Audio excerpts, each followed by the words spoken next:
আজকে একা একা, কোনো লোকজন নাই।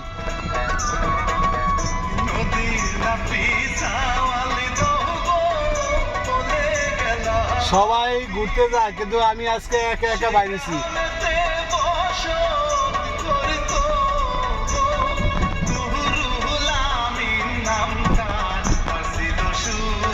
আমাদের কিছু লোকজন, আমরা তাদেরকে দাওয়াত করি, কিন্তু আমাদেরকে দাওয়াত করে একলা একলা ঘুরতে যায় না। আর আমরা কোথায় গেলে সবাইকে বলি, তাই এই জন্য আজকে একা একা বাড়িলাম, দেখি আজকে কি করা যায়।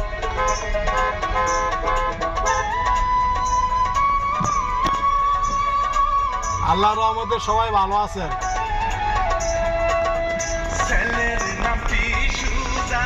আজকে প্রচুর স্পিডে গাড়ি চালাবো, পাবলিক মনে করেন যে অনেক স্পিডে চালাবো, অনেক স্পিড। দেখেন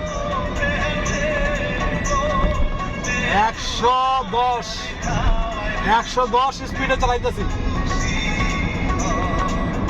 কারণ সবাই ঘুরে নৌকায় বাসে, তাই আমি আজকে একলা রওনা দিলাম। রাগ সোলো করে দেই, এত স্পিডে চালানো ঠিক না, কারণ নিজের গাড়ি আস্তে আস্তে চালানোটাই ভালো। ক্ষতি, বেশি স্পিডে চালালে ক্ষতি। ভালো থাকবেন সবাই, সুস্থ থাকবেন। আমাদের জন্য দোয়া করবেন। কেউই নাই, একা একা একা একা একা।